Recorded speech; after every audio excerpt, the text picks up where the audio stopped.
सर्व मंगल सर्वार्थ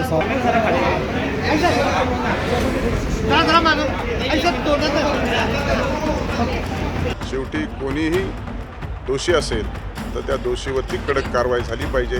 सगळ्यांचीच भावना आणि सरकारची देखील भावना. दुसरीकडे मुंडेंच्यावरती देखील आरोप होतात. कसं पाहता याकडे आपण सभापती म्हणतो? एका गावच्या सरपंचाचा अशा पद्धतीनं मृत्यू होणं हे दुर्दैवी बाब आहे. सरकारच्या वतीने त्याचं गांभीर्यपूर्ण दखल घेतलेली आहे. आरोपी अटक झालेले आहेत. अनेक नेत्यांनी पदाधिकाऱ्यांनी तिथे भेट घेतलेली आहेत. तपासाच्या दृष्टिकोनातून सरकारने अतिशय गांभीर्यपूर्वक पाऊल उचललेले आहेत. तिथले SP ची तडकाफडकी बदली केलेली आहे. PIचं देखील सस्पेन्शन केलेलं आहे. आरोपी अटक झालेले आहेत. पुढचेही आरोपी अटक होतील आणि वरिष्ठ स्तरावरती चौकशी सुरू आहे. शेवटी बळी गेलेला आहे आणि त्याच्या पद्धतीने जी काही मागणी येते आहे त्या दृष्टिकोनातून सरकारने गांभीर्याने दखल घेऊन त्याच्यावरती चौकशी नेमलेली आहे.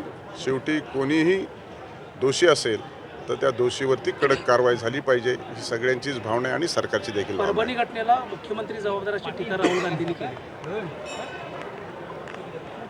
परभणी घटनेच्या संदर्भामध्ये जी काही घटना झाली ती आपल्या सगळ्यांच्या समोर आहे आणि म्हणून आता महाराष्ट्रात थंड हवा खाण्यासाठी आलेले आहेत राहुल गांधी आणि म्हणून आता काहीतरी स्फोटक वक्तव्य करायचं अशा पद्धतीनं ते स्फोटक वक्तव्य केले आहे आणि त्यामुळे माननीय मुख्यमंत्र्यांनी योग्य ती तातडीने दखल घेतलेली आहे. त्याच्या सगळे चौकशी लावलेली आहे आणि गांभीर्यपूर्वक दखल घेतली असताना महाबळेश्वरची हवा खात असताना फक्त महाबळेश्वरचीच हवा खायला आले अशी टीका व्हायला नको म्हणून त्याचं प्रिकॉशन घेऊन सत्ताधारी पक्षावरती आरोप करायचं राहुल गांधींनी ठरवलं आणि त्या पद्धतीने आरोप केला असं मला वाटतं. मंत्र्यांना